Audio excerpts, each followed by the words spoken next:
There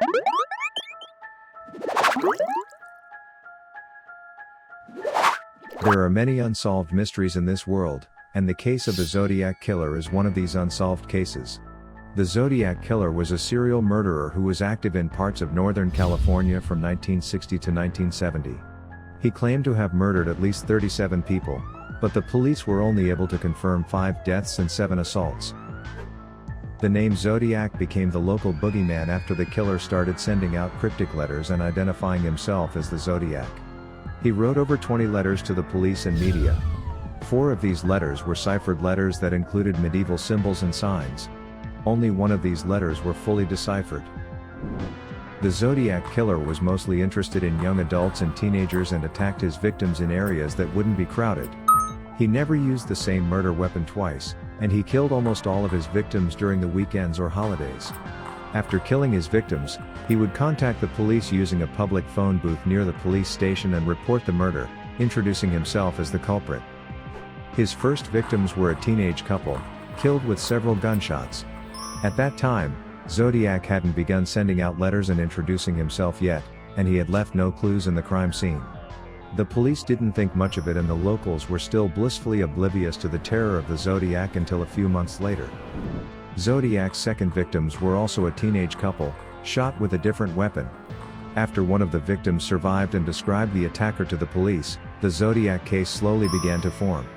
Surprisingly, an anonymous caller contacted the police from a few blocks away, taking credit for the 2 recent murders. Things were quiet for a while, until the Zodiac finally started sending out his creepy letters to local newspapers. In these letters, he took credit for the recent murders and signed the letter with a crossed circle symbol, which would become the Zodiac Killer's sign. He also included a cryptic message in each letter and claimed that by deciphering these messages, his identity would also be revealed. He also demanded that his messages be published in the front page of these papers, otherwise, he'd go on a killing spree and murder a dozen more people over the weekend. These messages were deciphered by a high school teacher and his wife, but surprise! They actually had no information that would lead to the Zodiac Killer's real identity. Instead, he had written a disturbing message about how much he enjoyed killing people and how he believed that his victims would serve as his slaves in the afterlife. He also noted that he couldn't reveal his identity because the police would get in his way.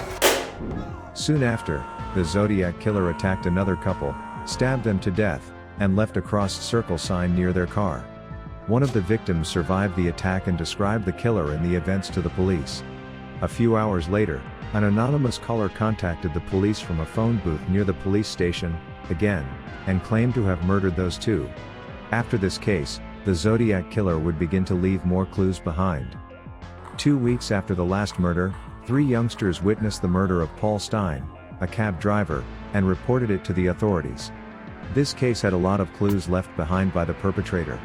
The children described the killer well, which would later lead to a potential suspect. The Zodiac Killer claimed to have spoken to the police during the investigation for this case in his future letters, but due to certain errors, the officers were unable to identify him as the perp. This killer had lots of fun scaring the local newspaper stations at the time. He made a lot of ridiculous demands, such as asking people to wear Zodiac buttons, or asking to be featured in local talk shows. He threatened to kill children, and claimed to have planted a bomb somewhere in the Bay Area. All of these threats turned out to be false. He obviously liked messing with the police and making fun of them for their incompetence. The Zodiac Killer continued sending more letters to the media for a while, claiming to have murdered new people. However, no new murders were linked to him, and he also stopped sending letters after 1974. The investigations did not stop though, not even to this day.